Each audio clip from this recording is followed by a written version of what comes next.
Baik jual beli online atau pasar e-commerce terus menggeliat di tanah air, di mana Indonesia saat ini menduduki peringkat pertama negara dengan pertumbuhan e-commerce tertinggi di Asia. Dan bahkan pasar e-commerce kita ini diprediksi akan bernilai 65 miliar dolar Amerika Serikat atau setara dengan 910 triliun dalam 3 tahun mendatang. Lalu seperti apa pesatnya perkembangan serta potensi yang mungkin bisa Anda manfaatkan juga dari pertumbuhan e-commerce ini?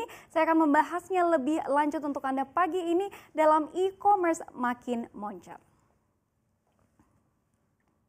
Baik, pertama kita lihat ya, penopang utama dari pesatnya perkembangan e-commerce ini tak lain adalah kita sendiri sebagai pengguna aktif internet. Yang per Januari 2019 jika kita mengutip data We Are Social Hotsuite, ini penetrasi penggunaan internet di Indonesia telah mencapai 56% atau sekitar 150 juta dari 267 juta penduduk Indonesia. Jadi kita bisa lihat sekali ya perkembangannya ini sangat pesat. Dan artinya ini ya lebih dari separuh penduduk Indonesia telah melek internet. Dan lembaga riset yang sama mengatakan angka ini akan meningkat sekitar 20 juta orang per tahunnya.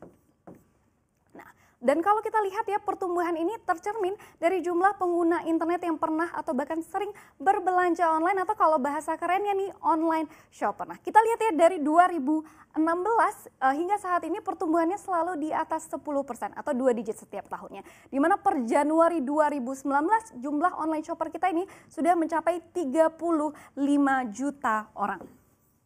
35 juta orang atau ini meningkat sekitar 40% jika kita bandingkan dengan 2016 lalu yang sebesar 24,9 juta orang. Jadi terus merangkak naik ya setiap tahunnya jumlah online shopper kita ini. Dan yang menariknya nih kalau kita lihat lagi ya jumlah online shopper kita yang saat ini sebesar 35 juta orang tadi ini hanya sekitar 23% dari jumlah pengguna internet kita. Jadi masih banyak sekali ruang untuk pasar e-commerce kita ini untuk terus tumbuh seiring berubahnya pola belanja masyarakat dari offline ke online dalam beberapa tahun ke depan. Baik, kita lihat ke slide selanjutnya.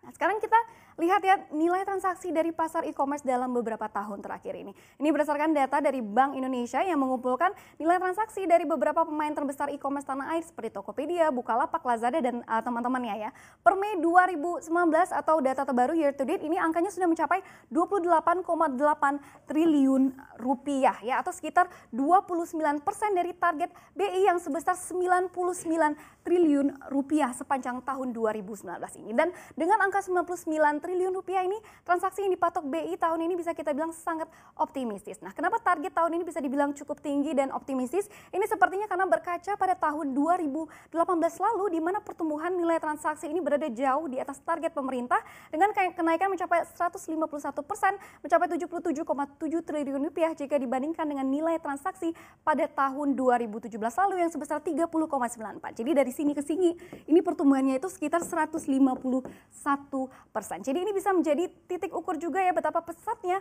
pertumbuhan pasar e-commerce kita hanya dalam waktu setahun terakhir. Dan seperti yang saya sampaikan tadi ya, ini baru 23% dari pengguna internet yang berbelanja online. Kita ke slide selanjutnya. Nah ini sekarang secara singkat saja kita lihat produk-produk apa saja yang diincar masyarakat pada toko-toko online ini. Di urutan pertama ini ada kategori gadget dan juga aksesoris penunjangnya ya, yaitu dengan seperti gadget dan aksesoris seperti charger, casing dan segala macamnya. Ini dengan nilai transaksi mencapai 16,8 triliun pada 2018 lalu atau naik sekitar 110% jika dibandingkan dengan tahun 2017 lalu yang hanya sebesar 8,01 triliun. Dan yang kedua ini ada kategori produk-produk fashion seperti pakaian, sepatu, aksesoris dan sebagainya dengan pertumbuhan ini terbesar ya sangat signifikan. Di sini angkanya 261% pertumbuhannya hanya dalam waktu setahun terakhir. Itu menjadi 12,2% jika dibandingkan dengan tahun 2017 lalu atau tahun sebelumnya yang hanya sebesar 3 triliun rupiah. Nah, setelah itu ya diikuti juga ini dengan kategori seperti produk-produk komputer dan juga alat kosmetik yang kenaikannya ini semua juga di atas 100% pada tahun 2018 lalu. Jadi kita bisa lihat juga di sini pola berbelanja masyarakat terhadap beberapa kategori produk ini mengalami peningkatan yang signifikan. Jika dulunya ketika kita ingin membeli komputer atau pakaian kita harus melihat langsung atau mungkin mencobanya terlebih dahulu, dan sepertinya sekarang sudah tidak lagi ya. Jadi sudah semacam berubah gitu pola belanja masyarakat. Kita ke slide selanjutnya. Nah, pertumbuhan e-commerce kita yang sangat besar ini seperti saya sampaikan tadi di awal ya, ini membuat negara kita menduduki pertumbuhan e-commerce tertinggi dibandingkan dengan negara-negara ASEAN lainnya. Ini berdasarkan data yang dirilis oleh Sea Economy 2018 oleh Google dan juga Temasek. Kita lihat targetnya dulu ya, pada tahun 2025 ini dikatakan bahwa nilai dari industri e-commerce kita bisa mencapai 53 miliar dolar Amerika Serikat atau setara juga dengan 757 triliun rupiah. Dan berdasarkan penelusuran kami ya di CNBC Indonesia ini, beberapa lembaga kelas dunia lainnya juga optimistis pasar e-commerce kita ini akan bernilai di atas 50 miliar dolar Amerika Serikat dalam beberapa tahun mendatang. Seperti yang saya sebutkan tadi ya, Google, Statista, McKinsey, dan sebagainya. Nah, sekarang kita lihat juga ya berapa valuasi dari pasar e-commerce kita saat ini, yaitu per akhir 2018. Ini angkanya berada di kisaran 12,2 miliar dolar Amerika Serikat atau setara juga dengan 174 triliun rupiah. Jika kita bandingkan dengan data 3 tahun lalu yang pada tahun 2016 itu angkanya hanya sekitar 1,7 miliar dolar.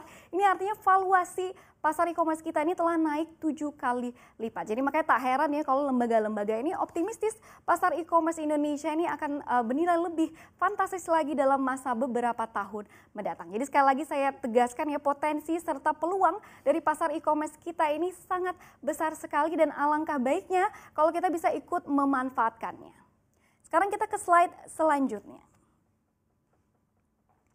Nah, jadi kalau bisa kita simpulkan ya, e-commerce ini menjadi salah satu motor penting dalam pertumbuhan perekonomian kita. Di mana sebagai informasi juga ya, ini sumbangannya terhadap produk domestik bruto kita atau PDB terus meningkat setiap tahunnya. Dan per 2017 ini angkanya sudah mencapai 125 triliun rupiah sumbangan terhadap PDB. Namun angka ini ya tak sampai 1% sumbangannya. Tapi ini seiring dengan peningkatan yang pesat seperti saya katakan tadi ya, transaksi saja sudah naik 150% dalam setahun. Jadi sumbangan e-commerce terhadap PDB Indonesia ini dikatakan berbagai pihak akan mencapai 2035 triliun pada tahun 2030 mendatang. Jadi dari 125 dikatakan akan mencapai 2035 triliun. Nah, sekarang kita lihat juga ya beberapa tantangan sekaligus potensi dari pertumbuhan e-commerce kita yang sangat pesat ini. Ini yang pertama, ini berdasarkan statement dari Dirjen Perdagangan Dalam Negeri baru-baru ini yang mengatakan produk lokal atau produk made in Indonesia hanya terserap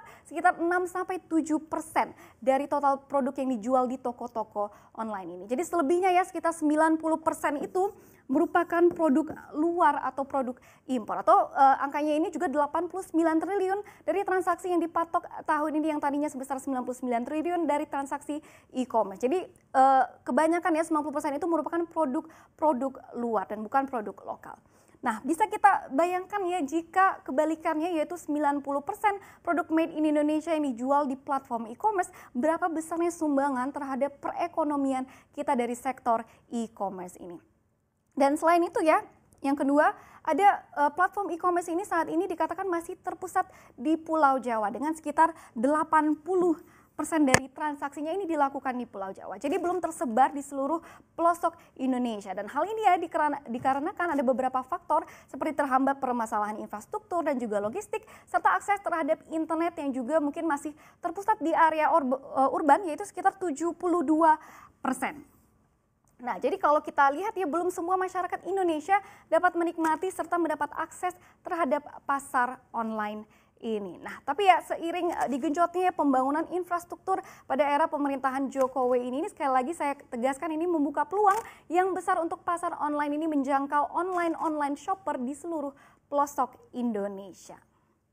Baik, sekian gambaran pertumbuhan e-commerce di negara kita serta peluang dari pertumbuhan yang dapat kita manfaatkan.